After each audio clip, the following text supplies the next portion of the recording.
Hi guys, this is Alea Jan and welcome back to my YouTube channel. So for today's video, share ko lang yung bagong katulong doon ng parents ng amo kong babae, nakipagchismisan sa akin. Tapos tinanong ko siya kasi kung meron bang ibang katulong na pumupunta doon sa bahay ng matanda. Kasi dati meron, dalawa pa ibang katulong sa iba-ibang kapatid ng amo ko. Tapos sabi niya, wala daw. Ako lang daw yung pumupunta doon. Sabi niya, ikaw lang yung ikaw lang yung gusto, ikaw lang yung favorite, kaya ikaw lang yung pinapapunta. Sabi ko, bakit? Paano mo naman nasabi na ako yung gusto? Hindi ako gusto niyan. Sabi ko gano'n sa kanya. Sabi niya, gusto ka. Sabi niya, kinuwento niya sa akin, ng matandang babae daw, nagkwentuhan daw sila kasi nauuto-uto niya yung yung dati kasing katulong, hindi maboka, tapos tahimik lang, ito kasi parang hindi takot. Tapos madaldal ba, mahilig siyang magtanong. Alam mo yung basta makwento siya, ganyan. So na-itchos niya yung matanda, parang nakuha niya na yung loob ng matanda. Sobra na siya 1 buwan. Tapos sabi niya, kinuwento niya sa akin, ka daw niya, gusto ka daw niya. Sabi ko, ba't naman niya ako gusto? Sabi niya, ka daw, palangiti ka daw. Tapos yung bata daw, yung alaga ko daw is, kaklose ko daw, ganun daw kaming dalawa. So, yun pala yung pinaka-favorite nila. Kaya, pag pumupunta ako doon, tag-isang ganto na na hindi binibigay sa akin. Marami. Basta pag pumupunta ako doon, minsan, yung ulam, pinapabaunan niya ako pag hindi kami doon kumakain. Pinapabaunan ako ng matanda ng ulam pa uwi dito. Tas minsan hinihingi ko yung sobra kong pagkain. Halimbawa, kasi guys, pag gusto niya ako, ang pagkain ko is madami. Ilang putahe ng ulam, tatlong lagayan maliban sa kanin. Yung isa is yung baboy na may sabaw, tapos yung isa is halo, merong baboy na pinirito o di kaya inadobo, merong isda yan, tapos meron pang mga mushroom na ipaglalagay, basta isang mangkok. Tapos yung isa is gulay yan, iba-ibang klase ng gulay. Kasi pag kumakain yan yung amo ko doon, 3 klase ng gulay yung kinakain nila, iba-iba. Marami silang ulam, basta kakain doon yung amo ko. So, ayan, meron din kami niyan. So, tas pinupuno niya yung mangkok, pinupuno niya yan ng kanin, kaya pagkatas ko kumain, masuka-suka talaga ako sa busog. Sabi niya, gustong-gusto kanila kasi nga, ka daw sa bata. Kasi walang nagtatagal dito sa alaga ako nga na bata. Sa akin lang to takot, sa akin lang to masaya. Kasi, ewan ko, guys, yung sikreto ko lang dyan is dura. Dinuduruan ko yung, pagkain ng bata. So, dati, dumidede pa siya kasi dati sa bote. Ang ginagawa ko, dinadala ko sa CR yung bote. Doon mo lang, CCTV. Doon ko, iniipon muna yung dura ko. Tapos, uto-utuin ko siya. Anuhin mo muna yung tubig. Tapos, buksan ko. Tapos, duraan ko. Tapos, sabihin ko sa kanya, hindi ko na ibabalik yung takip. Sabihin ko na lang, tunggain mo na yan. Kasi, lalamig na yan mamaya. Hindi na yung masarap. So, parating ganun. Una, sa ulam ko nilalagay. Halimbawa, pag nagluto ako, ayan, sinasama ko yung dura. Pero, parang hindi ako satisfied kasi yung ugali niya hindi nagbabago. Kaya ang ginawa ko, talaga, direkta talaga sa gatas. Ayan. Tapos, sabi kasi ng lola ko, na kapag gusto mo daw na yung bata ay sobrang lapit sa'yo, yung mga pawis mo daw dito, kaya sa singit mo na pawis, sa kilikili, lagay mo daw yan sa pagkain. Tapos, o kaya dura. Hindi ko naman magawa yan kasi maraming CCTV dito, hindi ko magawa.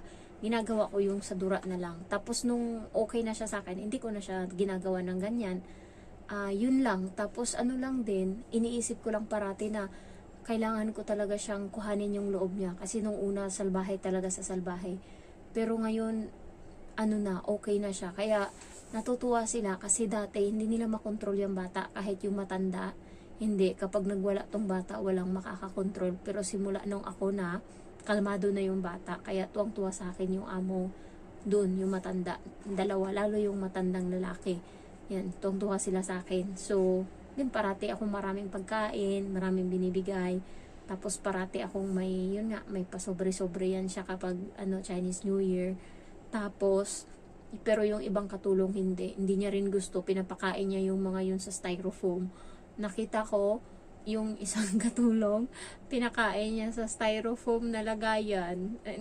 Parang, tapos nung ako na yung kumain, doon ako sa matinong lagayan sa plato, tas sa tasa, may tasa ako sa kanya, binigyan lang siya ng tubig, ano lang, yung ano ba, bote ng tubig, doon yung binigay sa kanya.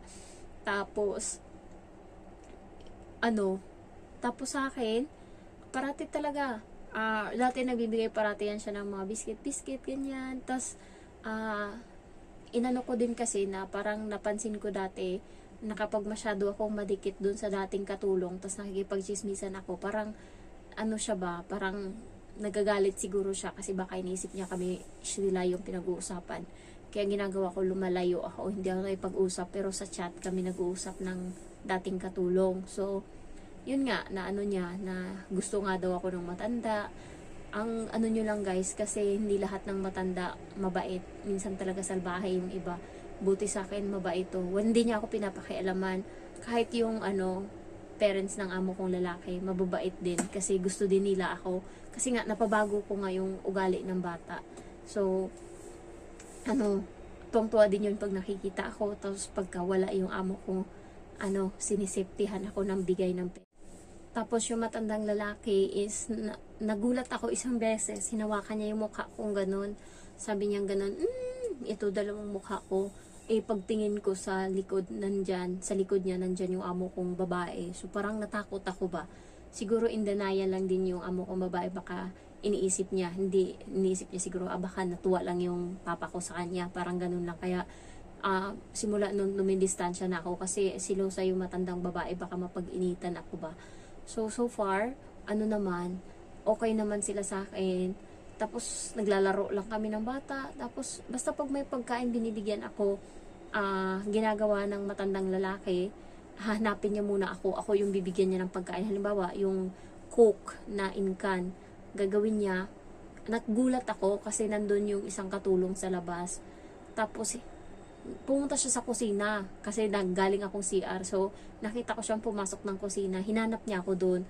Tapos, nung hindi niya ako makita, sakto paglabas ko, nakita ko siya na pabalik na. Tapos, inabot niya sa akin yung 2 bote ng soft drink. Sabi niya, yung isa bigay ko daw sa katulong na isa, sa katulong nila. Parang nagtataka ako, galing na siya dun eh.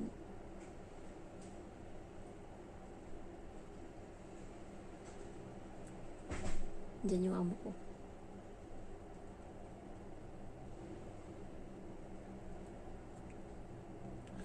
Galing na siya doon. So, hindi niya binigay doon sa isang katulong. Sa akin niya mismo pinadaan. Parati siyang ganyan.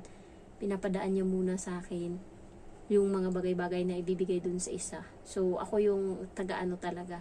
Kahit simulat sa pool. So, parang natuwa ako kasi nga kahit papano, pamilya yung turing nila sa akin. Kaya kailangan guys, makuha nyo din yung loob ng mga matatanda. Ang una nyong kuhanin yung loob yung bata. Kasi kapag nakita nila na gusto nyo ka ng bata, gusto ka na din nila. So, yung ibang katulong, hindi pinapapunta sa bahay. Nagtanong ako kasi yung isa ayaw yun nila. Yung isang katulong na bagong palit, ayaw nila doon, kaya hindi nila pinapunta. So, pagka pumupunta yung alaga niya, tapos yung amo niya, hindi siya sinasama. Kasi, hindi siya gusto ng matandang babae. Ayaw siyang makita. So, ako lang, dati, 3 kami doon. Ngayon, ako na lang. Ay, hindi pinapapunta yung iba. So, ako na lang yung matira matibay. Sabi niya, ikaw lang kasi yung gusto. Yan. So, sabi niya, walang ibang pumupunta. So, thankful naman ako kasi parati ako may mga pagkain. Yung mga tinatabi nila yan para may pagkain ako. Yan, ganyan sila. Tapos, thankful din ako kasi kahit papano parang kaano siya ni mamang. Alam mo yung mama ko, nakikita ko sa matanda, yung ugali ng mama ko, ganyan. Tapos parati niya akong sinasabihan na, kain na. Siguro kung marunong pa ako mag-Chinese, baka nga, marami siguro mga salita. Kaso hindi eh. Kaya senyas na lang kami. Tapos, parati akong tinatanong ng matanda, tapos ka na kumain? Matandang lalaki. Masarap yung pagkain? Tapos gaganon ako. Kasi hindi naman ako marunong magsalita. So, ayun lang guys. Nandiyan na tayo amo ko sa labas. Thank you for watching. I love you all. Bye-bye.